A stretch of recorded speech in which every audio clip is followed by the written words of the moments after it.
the Biofriendly Podcast. It's the Biofriendly Podcast.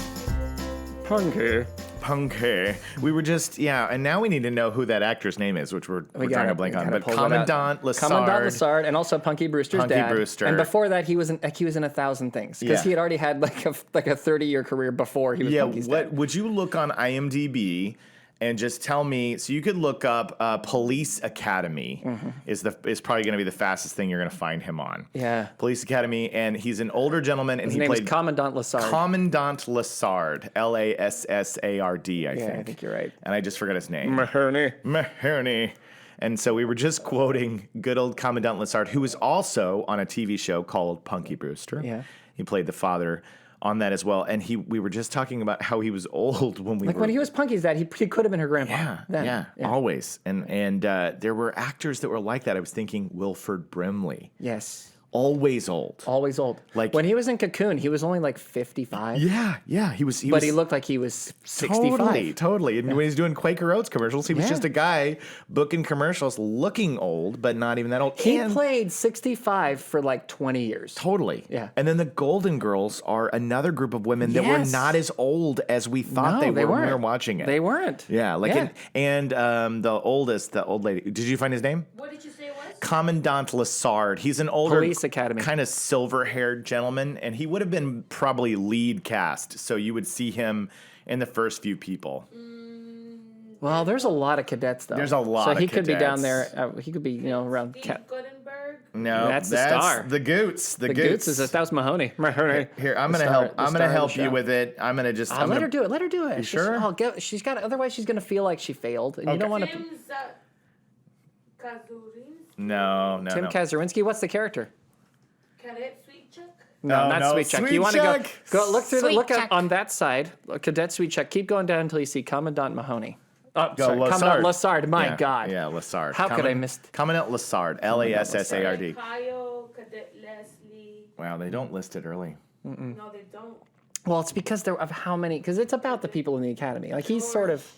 All right, instead of scrolling IMDb, go to Google and type in this: Police Academy, Lassard, Lassard. Or we probably should have sent her to Punky Brewster. This is because he's definitely the lead cast. He's the Eric dad. Lassard. Yeah. Yes. Who played him? Eric Lassard played. He's an actor. Your microphone is nowhere near your face. Yeah, it's nowhere No, near. it's not working. Remember? Yeah, it is. It is It's working.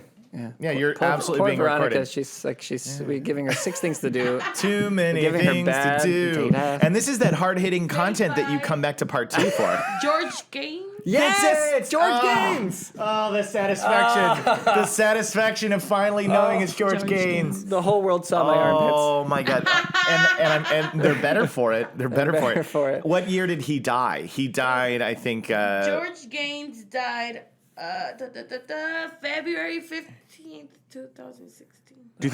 Can you believe it? 2016. Because he was old in the early 80s. He was old in the 80s, so he made it to a long life. He had a good Day life. after Valentine's. Day after Valentine's. It was hard. How old was he? 92? 90? He was I don't know if it says it. I love that this is people tune in for environmental content. And, That's great. And they're like, golf part 2, let me know. And then we're like, who played Commandant Lassard? was Go born to Google. 1917. 1917. Whoa. Wow, good for him. Oh, that's 99. Age 98. 98. Almost made it to 99. He almost made it to a hundo. That is somebody who lived a long, full It life. is. Yeah. Oh, it's- George Gaines. George Gaines. Mahoney. I love that cat. Mahoney. That scene where he's making the speech, and then classic Mahoney scene. tries to hide the prostitute He does. in the little box in the booth underneath there, Yep. and then she decides, oh, I should get to work. Yeah. And this guy Yeah. gets the business while he's trying to give the speech. Yeah.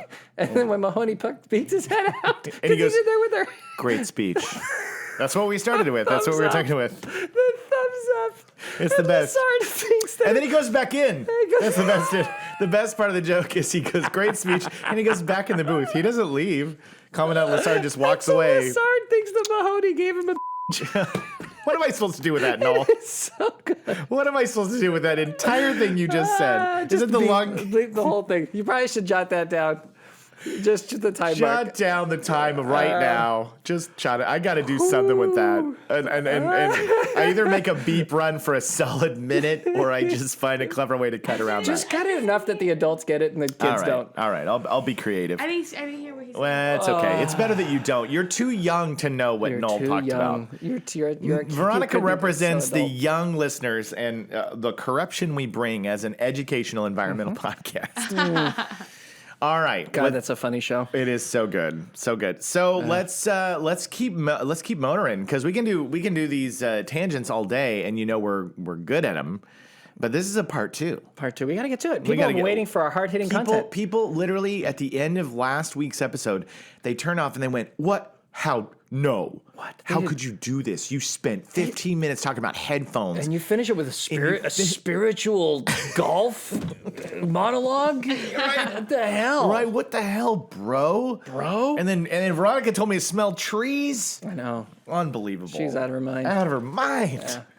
Yeah. So we're diving back in. I think let's go. We got these problems about golf. Let's just dig into them so people can understand them. So to recap, if you missed last week's and you're just jumping in part 2 because you just want to get the goods. Last week was good too, but Did you already read this page? You did. I did. Let's just do headline, and then we'll just Headline. we'll not even do what they say. We'll do what we say. Absolutely. No, just on these three again, just to dig into them. So the article that we're focusing on is our own. We're doing a little homegrown content right now. We're focusing on a Biofriendly Planet article that is golf bad for the environment, and this is a topic that makes tempers flare. It makes faces go red. People shake their fists at the heavens and they go, "Why must you play golf?" And then other people on the other side go, "Because I like playing freaking golf." Yeah, and you're dealing also with a very this is not just like the people fighting back and pushing against it. The reason this will never change. Yeah. It will never change. This, you could have as many articles you have about golf. They'll get this one likely, even though that it's a provocative headline and very interesting, probably got buried. Totally. because elites love golf. Yeah. But so that's one way you would get buried. But also, it really is like a middle class thing. Like there are millions of people with a lot of influence who don't just like the sport. Yeah. They love it. Yeah. They love it. Yeah. And they're never going to let it go. They'll do whatever it takes. Yeah. They'll do whatever it takes. Totally. And I think that it's important to say because to be sensitive to people who will reach out on Twitter or Instagram and say how, it's a silly game, get rid of it. And I'm like, that's easy for you to say when you don't care about it. But what if I say, all right, soccer's gone. No more football. No more European football. No more, you know what I mean? We could break down the carbon impact of filling a stadium with people totally at the World Cup over and over and over again. So it's really easy to wag your finger, and this is why we do the freaking show. It's really easy to wag her and be like, you don't need golf. Well, you don't need your iPhone. Yeah, we don't need the NBA. You don't need basketball. Forget it. You don't need anything that brings you happiness. You don't need your television. You can get rid of your television. Let's go back, and everybody gets like a tiny little, You want to fix the environment? You don't need your phone. Yeah. Yeah, that's what It's gone. Goodbye. No more phones. No more phones. Get rid of it. They're bad for the environment. So because of that, I think it's fair to say, look, as a society, there are things that have been here and that we like and that we enjoy. And rather than saying, get rid of them, let's improve them. Well, that's the thing I love about this article, and I've been, as you know, I've been singing Dakota's praises in this office the whole week because singing. He walked in this morning and he was like, "Her name is Dakota," and I was like, "What?" And he's like, "I'm singing Dakota's praises." Yeah, I have. I'm sing them. Yeah, and the reason that I want to make sure we dig into a little bit, not what's written here, but in our own way, each of these issues is because there are issues. Yeah. There's totally problems with golf that have to be sorted out. It's not blameless. It's there. We talked about last week, Salt Lake City has all these golf courses and they're using like however many billions of gallons of water. And it's like, we need to fix that. Yeah. And so the thing is, we're shaming and bringing up anger about golf is not going to get rid of it. Yeah. It's not going to get rid of it because the people who love it are powerful enough to just murder all of you. Yeah, it's true. It's true. Watch out for a laser sight on you. If you're a staunch golf oppositionist, It's you literally could be breathing your last breath. That's what we're talking about. We're not. I mean, it seems so absurd, but we're talking about like the 1% of the 1% who are like, no, it's not going anywhere. I like golf. So the way to solve it is not to shame us out of golf. The way to solve it is to solve how we make golf courses, to solve how we handle golf, which is addressed in the article, which is again why it was Dakota. I can read. Oh, Dakota. See, here he goes again. All week it's been singing praises. I can read right now out of the gate some best practices, and then we can go into the thing that you really wanted to expand upon. Or what do you want? What do you think we should do here? No, I wanted to explain this. Okay. Oh, go those again. Chemicals, folks. Oh. To make a golf course work. I jumped ahead. I'm so sorry. You're right. You said that was one of those moments where you told me exactly what you'd like to do, and I didn't hear it because I have new headphones. Jacob's like, okay, so now I'm going to talk about best practices for courses. I'm like, the issue. Golly. Here, I'm going to set you up. Ready? Yeah. The issue of chemicals. The issue of chemicals. To make a golf course stay green, because so many people want a green golf course, you're not necessarily finding golf courses where they're getting the natural grass and putting it in a natural way in the natural spot that it's going to survive very easily without any help, right? Right. That's not how it's going. We're trying to get the best grass to golf on, grown in the best way to golf, and pretty, and it's all, and this is not done without a lot of the chemicals we complain about on the show all the time. Like this is where a company like Monsanto wins. Right? Because they genetically modify the perfect grass to be in that spot, and then they give you the perfect weed killer to kill what you don't want to be there. And then everything that you need to make sure that it looks and works exactly how you want it to go is being used, particularly on the top end golf courses, the best golf courses, because they're trying to give you the golf experience. Right. And the chemicals don't stop being bad because they're being put on a golf course. Right. They remain bad. They still cause issues in the water nearby. They cause issues. They're a problem. Yes. And we have to acknowledge that they're a problem. If we don't acknowledge they're a problem, then we can't start to look for solutions as to how we can get around it. Yeah, definitely. Yeah. So that's the issue of chemicals. That's the issue all of I would chemicals. say about chemicals. So it says Okay. We already talked about it does get people outdoors. I feel like we actually covered that. If you want to hear that, we talked a lot about how golf is fun, gets people outdoors. It can be inspiring. We covered that a little bit on the last episode. Yeah. And then carbon footprint for golf. Do we already talk about the carbon footprint? I started to, get and then into it. And then you said, "Don't you dare get into it." Now you get into it. The carbon footprint of golf courses. It should be recognized that there's a significant evidence golf courses do have a large carbon footprint. A study into the subject revealed the carbon footprint on average golf course is close to 10 times the average person's carbon footprint. So this is mostly due to the level of care required of the course, including all of the mowing, fertilizing, and ongoing maintenance. Lighting and other electric needs can weigh heavily on a course's carbon footprint as well. It is also true that many courses are aiming to improve themselves, and that's what we're talking about. Yeah. For some, there is even a goal of carbon neutrality. That's been talked about. And that's exciting because this world is all working very hard. I'm not talking about the people that are, what's that term again, when you greenwash or you throw down a name, a date, and you're just like, you're doing it to get people to click on your business and be like you did it. But there are a lot of people out there making the concerted effort to do it. Yeah, and it's a factor. Yeah, look, it's a factor. I think this is a sport problem. Yeah, this is a sport problem. It is a sport problem, right? Because if you look at, we talked about soccer earlier. Yeah. Most times for soccer, particularly with youth soccer, which is in America anyway, I mean all over the world, is where most of your carbon footprint probably adds up. You've got 100 kids, between 100 and 1,000 kids on a weekend going to a park and destroying it. Yeah. Like you've been destroying it. Yeah. Like they're playing soccer on it the way kids play soccer because they're learning and they're tearing it to smithereens. And then you have to somehow repair that grass and get it back into shape. And that happens in soccer. Yeah. In basketball, you need something to bounce the ball on. Yeah. So you're going to coat the ground with asphalt. Yeah. Wherever you have a basketball court.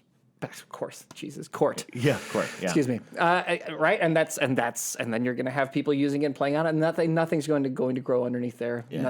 That's not going to happen. So in order for you to have activity, you need to create a place to have activity, and you need to use the space. Yeah. And then you need to maintain the space. Yeah. In order to keep it working. Right. That process has a carbon footprint. Now, the reason that golf is kind of uniquely bad, and I think it's another important thing we have to point out, is because you need a lot of space. You need a lot of acres in order to hit the ball. It's large. Yeah. Otherwise, you have nowhere to put the ball. Right. Like you need somewhere to hit it, right? Yeah. So in order to do that, you can't have as many people in one space. Now, the upside about that is you have less people tramping on the grass, and so you don't have to do as much maintenance as you would to keep up a soccer field that has been demolished by 1,000 kids on a weekend, every weekend, right?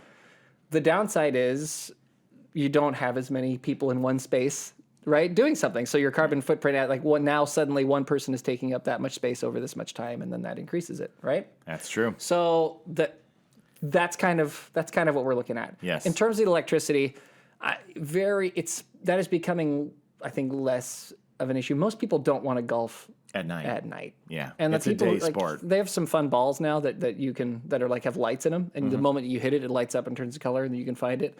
But those usually only last about one hole before they're out of juice, and then you're done with that ball. But that's kind of a fun thing to do night golfing, and that's kind of more the direction night golf is going than lighting up the course, because lighting up the course is also expensive, It is. and people don't want It's a to. large amount of land. Yeah, it just is. Yeah. Right? It's like night skiing. Like you skiing is another thing, by the way. We probably should do We should do an episode on skiing. Absolutely. Yeah, Which, for those of you who are afraid we're going to rip skiing, we won't. We'll give won't. skiing. I promise you, I love to ski. Skiing will get its fair due. I also love soccer. By the way, before we go, Yeah. I would never want Never wanna ban it. never want to cancel soccer, and I will defend it also to the end. For other reasons as well. We did a. This is not. I don't want to say a bunch of kids tramping on a soccer field is a problem. I actually think it's great. Right. I think you want to have 1,000 kids destroying a field on the weekend, because those kids are now outside.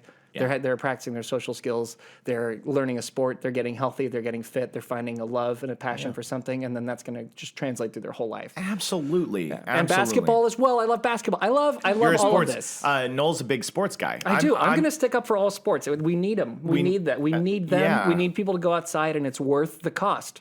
Yeah, absolutely. And I'm somebody. If you're a listener to the show and you're not a sports person, this is where Noel and I are that perfect yin and yang. I am not a sports person. I've never been a sports person, but through our friendship, I've learned to understand and appreciate them so much more.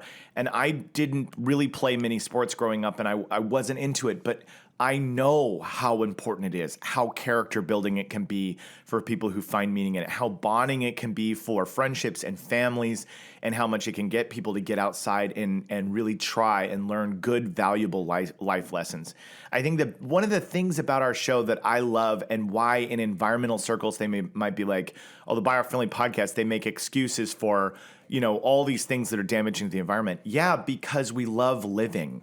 Yeah. We love living. I have a zest for life, and I will do everything I can, and you do too, and you do too.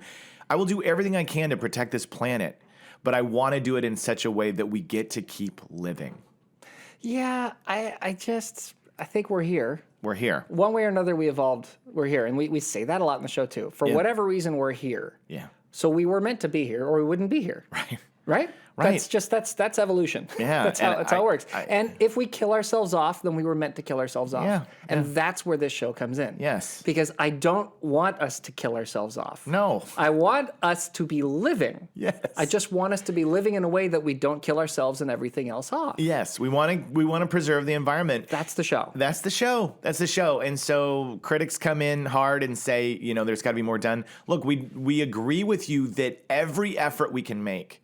But the moment you start saying we got to take away things, that's where we go. Let's weigh it. Let's weigh it. Let's weigh it. Like, Let's talk. what Let's are have we? a conversation. So for instance, let's say we're as extreme as saying, okay, we're gonna ban youth soccer. Yeah, it's gone. No more. What's the cost? Yeah. What happens? What's the cost of that? Yeah. Right now, I can tell you as someone who played youth soccer for many, many years, I many of the friendships that I still have to this day, many of the people I rely on and talk to and enjoy the company of, I met from that. Mm-hmm. Many of the problem-solving skills that I have come from learning to play that sport and learning how to manage that sport and learning how to strategically win at that sport. Many of the work ethic things that I have, the fact that I work my tail off, is because there was a tournament that was going to happen that weekend and they needed help painting the lines on the fields, putting up the soccer goals, doing the maintenance, right? Because they'll actually, they'll have volunteers do that. And kids often are the volunteers because they love the game. Yeah. Me having an easier time physically when it comes to exercising or taking off weight, or staying fit, staying healthy, feeling good, like the habit of being active and fit comes from that. Yeah.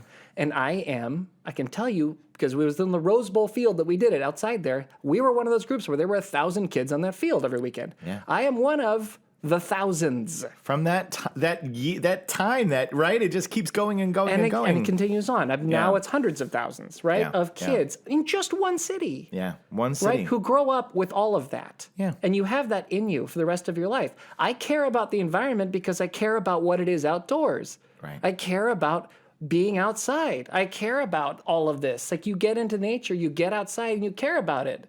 If we start taking away the things that people do, it's like when they banned in Los Angeles, like, nature walks. Like, you couldn't go into the national forest. Oh, you mean during lockdown? COVID, during the lockdown, like, right? That was ridiculous. Yeah. That was ridiculous. You can't take that away. Right. Yeah. That's the thing that people need. Yeah. That's if you want people to love the environment, if you want people to join the team and try to help, you need more soccer. Yeah. You need more nature walks. Yeah. You actually need more golf. Yeah. Because you'll find that most of the golfers you talk to, if you ask them about do they care about the environment, they'll say hell yes. Yeah. And one of the reasons why we're going to go into best practices for golf courses and what is being done about it is because actually these are people who want to be outside. Yes. Where you're in it and where you see it and where you feel it and where you breathe the air. Yeah. And there are true stories on the news and in film and television about children that are raised in not great homes, broken homes, inner city, poverty. And oftentimes these children come out and they say, you want to know the thing that saved my life? Playing golf. Whatever. Or basketball or volleyball or whatever. Or playing soccer with my friends in the field. Or the father figure that I found in my coach. There's a million reasons why humanity's development has found these things. And I'm talking about the good aspects.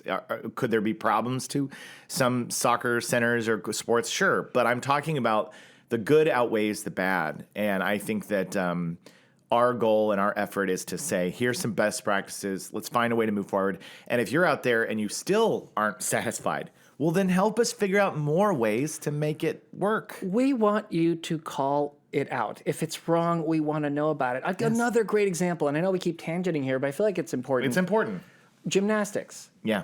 Okay, so I was a soccer kid. Mm-hmm. I'm a gymnastics dad. Yes. Okay, my daughter loves it. Yeah. It's her thing. She's all about it. She does it like it's become our life. Yeah. We don't take we don't take typical family vacations because all of that money is saved up to go to do the gymnastics. Gymnastics, yep. And that's like our family vacation is wherever gymnastics is going to be this year. Yeah. Right? Gymnastics, it's something she cares about massively, and it gives her so much. Like her whole life has changed because of it. Yeah. But gymnastics had terrible problems at its highest levels with terrible sexual misconduct. Yeah. With children and the rest. I mean, it was a disaster. And that was being hidden. Yeah. Right? That was being swept under the rug and hidden because they didn't want to get in the way of Olympic gold medals. Right. We need to know that was happening. Yeah. We need to punish the offenders for doing that. Yes. We need to get on top of this problem so that we can solve this problem and keep it from happening. And you need to search it and detect it. We need people to say, "Hey, there's something wrong with golf. There's a problem here. Yeah. There's a thing in the way." We need that. Yeah. So that's not something that we don't want you to think there's a show. Let's apologize for things. Yeah, it's No. accountability. Accountability, 100%. Yes. Yes. You have to, but that doesn't. Should Jaden not do gymnastics because somebody was a totally monstrous, horrible Yeah. bastard of a person protected by other monstrously horrible bastard people? Yeah. No, she shouldn't stop gymnastics. We should get rid of the monsters. Get rid of the monsters, but don't take it away for everybody. Get rid of the monsters and find a way to detect and prevent future monsters. Agreed. Agreed. And Accountability. Like that. So bring it on. Tell us what the Bring it on. problems Yeah, are. Yeah, write us. So let we us will know. talk about the problems. We will let you know what they are and what we think it is. But you do have to weigh what's the cost. Yeah. I don't believe that you should end gymnastics because somebody's terrible. Agreed. Agreed. And maybe somebody's. I mean, there were Yeah. many Many of them. Yeah. because there was a terrible thing. Agreed. All sorry, right. go So ahead. no, you're fine. We're going to go into the best practices, and then we're going to kind of close out the show with one of the points that you brought up, and this was the big cliffhanger. So if you came back to part 2, because you're like, there's what happened? I am laughing about the fact that we went through this whole show. We still haven't even done that thing yet. That we Yeah, talked totally. about. I totally did a spit take. My water went everywhere because I was laughing so Because I hard. said, and then we're going to get to the cliffhanger, and Noel realized that we've been talking for 25 minutes and About other stuff. We haven't given the person who was like, I can't wait to tune in next week for them to address that. By the way, listener, there is water everywhere because Noel took a sip of his water and just it sprayed right out of his mouth. That's so perfect. funny. So I promise you, Okay. we are ending the show with a cliffhanger. Best practices. Best practices. How are golf courses trying to do better? Okay. What did okay. Dakota find? If you want to look for a golf course known Dakota. Dakota, if you want to look for a golf course known for operating with integrity and trying to do best it can for the environment, it's important to recognize there are a number of different factors involved.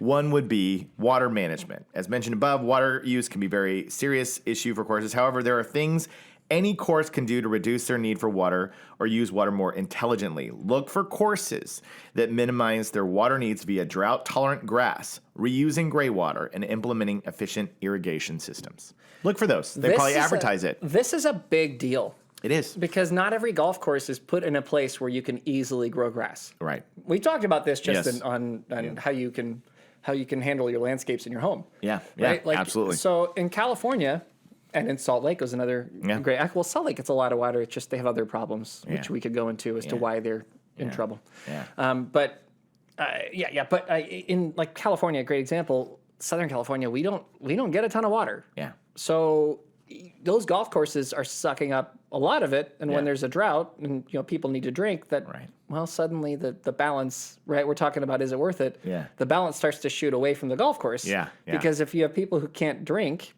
well, that's worse. Yeah. That's way worse. Like, Way we worse. can- right? Like We do realize that's important. Yes. So, yeah. So exactly. Like we need to use the water for what water's intended for. So definitely that's a big deal is to find Yeah.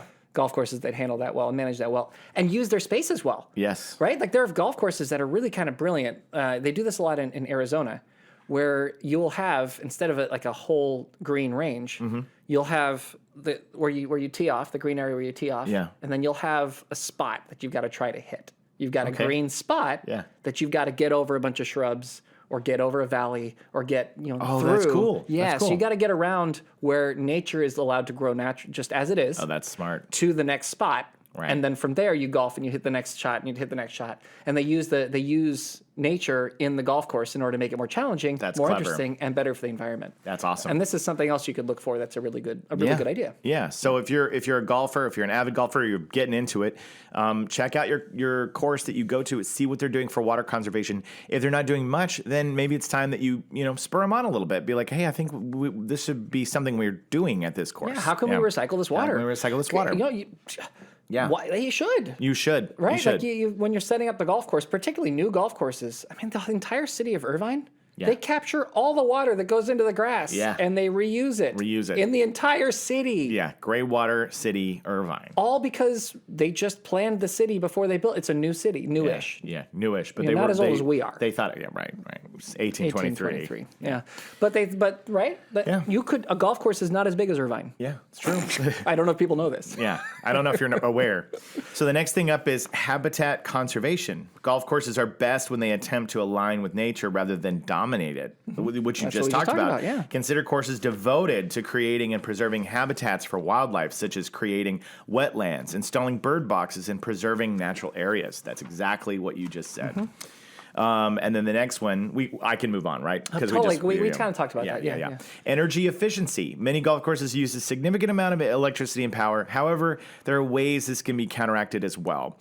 Courses can reduce their energy consumption by using solar power, energy efficient lighting, and electric vehicles. Now, every golf course I've been to, all the carts drove around They're there. all electric. We're all electric. Yeah, there was for not sure. one single gas powered cart. People try to tee off, like, geez, turning down, pal.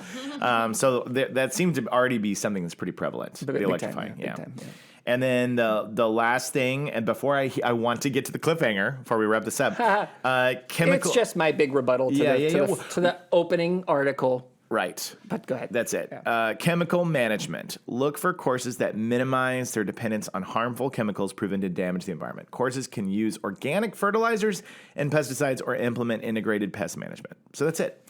Yeah, and I think that's one thing where, look, golf is a fairly expensive sport as it is. Yeah. It just is. And the people who play it generally are people who can afford to play it. Yeah. Buy the Okay? clubs. Yes. Yeah. Or who, again, grew up with it and have learned it and are finding ways to do it. But it is one of those sports where it costs a lot of money anyway. Yeah.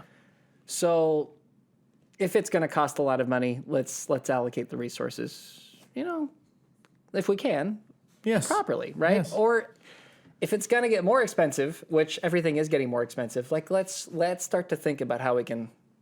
Organic fertilizer is a great point. How can you do this more naturally? You are mowing so much grass every day. That's an endless amount of compost. Yeah. Reuse it. Absolutely. Right. Like there's a lot that could be done in that regard. I think also the traditional green golf course, the traditional like it's all green, those are gonna remain in places where you're getting a lot of water. Yeah. And that's gonna be how it works. I think that outside of places where it's constantly raining or where there's just water everywhere, we're going to have to start looking in the sport of golf at how we can do what they do in Arizona. Yeah. Like how you Agreed. can incorporate the landscapes a little better and how you can change the golf, make it more of a targeted sport, make it a more complicated sport, make it a more difficult sport, which is fine. Right. Right. And then have different levels of courses, obviously, but then let's recycle the water. Let's try to do some of these things because if it's a rich person's sport, then do what rich people do and make it work. Yeah. Agreed. So those are the best practices, but and teeing up Noel, he came in and said, this is one thing that I don't think was, no criticism to Dakota's work. She did a great job in the article. I believe I was just singing about. Yeah, he was just singing praises. But he said this point, and I thought it was a really good point, and it's worth mentioning about golf courses and where they're located. Yeah. And that's what I want to close out the show with. Yeah, I think one of the biggest complaints, you could see it with what Abby, right, was the writer of the kind of the other one, Abby Edwards. Yeah, the negative article. Yeah. I think that people get very frustrated by the concept that you are taking all of this natural space and you're turning it into grassland. Right. And therefore removing the space for nature to be where it is. Sure. And taking away, just a natural area, right? And that adds carbon footprint, that adds problems, that does the rest. And I think that is a major complaint, not just from Abby, but from a lot of people who are against golf. And I think it's a faulty complaint. All right? I do. And the reason that I believe it's a faulty complaint is because you have to look at where most golf courses are located. We're not putting golf courses out in the wilderness. Yeah. We just aren't. Yeah. I mean, not generally.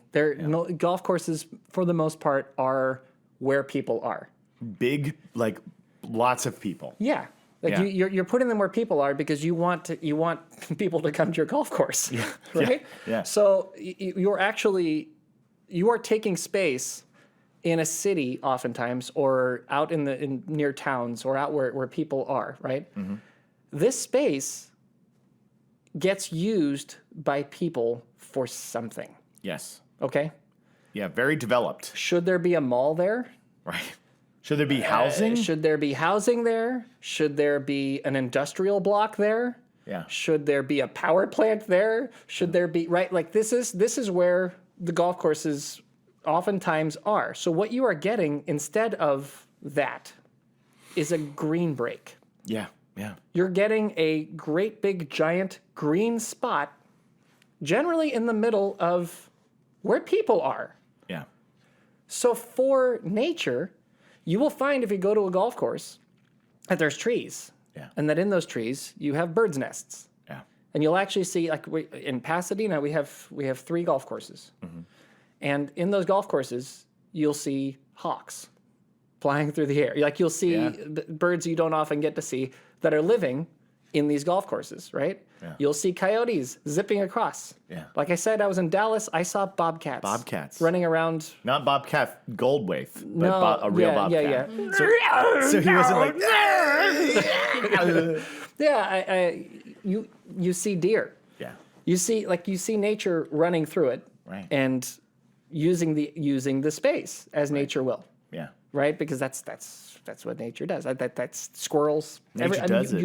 You see nature use the space as it is, and in that space you don't have a bunch of houses, which have a much larger carbon footprint exactly. than a golf course. A mall, like anything you develop on that land, and that's the thing that when he came in and he said it, I was like, that's so true. You don't normally, I mean, I'm sure there's exceptions to the rule. People don't go, hey, do you want to go to a golf course? Yeah, it's 100 miles out of town in the middle of nowhere. There's not golf courses usually that are just developed on open nature land. It's in a place where people live, and that land is going to be allocated for something. And it's, you know what I mean? Like once you have a giant swatch of land, it's just a matter of time before a Starbucks moves in or a mall or whatever or housing. And so you go, I mean, what's the exchange here? Usually, when the golf course company decides we're done, we want to cash out. Yeah. Do you know what they do with the golf course? What do they do? They sell it to a developer who turns it into a bunch of houses or a mall. Yeah, exactly. And that's what happens. And so then you go, And now your green break's gone. yeah, green break's gone, and you're going, how many animals are living there now? Not a lot. 2, how much water, how much energy, what's the carbon footprint of that developed area? It could be way worse. It is way worse. Yeah, you know, it's so... It is way worse. Yeah. It is why there isn't. It's not close. It's not close. way worse. There is a carbon footprint to a golf course. Yes. Yeah. But the carbon footprint of 10,000 people in a bunch of houses Is more. is significantly greater. Than a large swatch of grass. All of those people are powering their homes and using their phones and using the computers Charging and they're and, charging their things and they're charging their new electric cars to be good for the environment It's a lot of energy. Yeah, no, it's true. It's true. It's true. And they're throwing the fertilizer in their backyard to have their nice lawn going on and they're doing all the stuff that they're doing and that is it's happening Yep. in those spaces. Yep. And so that's the point that when you said it, I was like, it's important to remember that while people can come out with their axe to grind with golf because they had a terrible game or whatever, they look at it and they go, why are we making this accommodation for a sport? Well, the alternatives, let's take it all away. And like we talked about on today's show, there's a lot of things that we lose if you take it away. And why it's- not just do it better? And most importantly, it's not going to go away. It's not gonna the forces you're up against. They find. Look at Okay, I know we're not supposed to go too political, and every time I say this, you groan. Yeah, that's fine. But how long have we been waiting for decent health care? Yeah. Every single time anyone is elected, Yeah. everybody's like, I want a good job and some decent health care. Yeah. Just like figure it out. Whatever it is, just figure it out. Yeah. I don't think people even care if it's Medicare or if it's better insurance or if it's Just what. if I They get just- sick or I need to go to the doctor, just I make don't me not. want to be in debt. I don't want to. I don't have to pay $100,000. You know what I mean? It is always Yes. always asked for. It's Yes. always in the top of the Always list with electing. demanded. It's always talked about. Yeah. And here we are. Worse and worse and worse every year. Bleep that. Every year, right? Yep. Because the powers you're up against Yeah. don't want to change it. Yeah. They get making too much money. Yeah. And so trying to change it takes an amount of force you wouldn't understand. Yeah. And if it's healthcare, you have a shot because people are dying. So it's Right. important enough that you might be able to get it done. Yeah. But when it comes to the carbon footprint of a golf course, I'm sorry. There's too many arguments against you, and they can be used very strategically to screw over your goals. Yeah. You are not going to get rid of golf. Yeah. Put your energy and efforts and campaigning into improving. Yeah. Don't try to shut it down. That's what I think. That's what I think too. Yeah. I agree. I agree with you. So that was part 2. Wow. We did it, man. We did it. We crushed it. And do your ears just feel amazing right I now? can't believe that I can hear from both of them. I know. You can hear both of them, and And we we sound. sound so sweet. I mean, I literally like. I remember there was like a silence, and I could hear like a little click on my tongue, and I was like, "Whoa, whoa. that is detailed. Yeah. That's a lot of sound." yeah. So it's amazing, and then we're gonna fix you up too, Ronnie. I can't hear a thing. She's got my old headphones. This poor Poor thing. All right, you guys, that was part 2 of golf. Thanks for enjoying this little series that we did. And so we're going to wrap it up with that. Is there anything else that you wanted to do, or can I tie it up? I think we could tie it up. Okay. Don't forget to tell your friends Thank you. about this show. Tell 'em. The goal of the show is unusual from other environmental ones. If you want people to actually care about the environment and you want them to join the team, Yeah. to become part of the cause and not get scared off or pissed off, Yeah. this is the place to send them. This is the place to send them. You say these guys are talking some good stuff, Well, but they they're are. also wanting you to keep enjoying the things that you do. Yeah.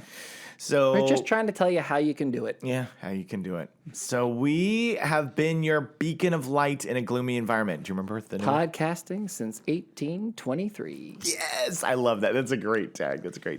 And Veronica says, Stop and smell the flowers. there they are. Flowers are back. Gotta be honest, I miss the trees. You miss the trees? I do. Okay. When she was smelling Trees and trees. flowers. Okay.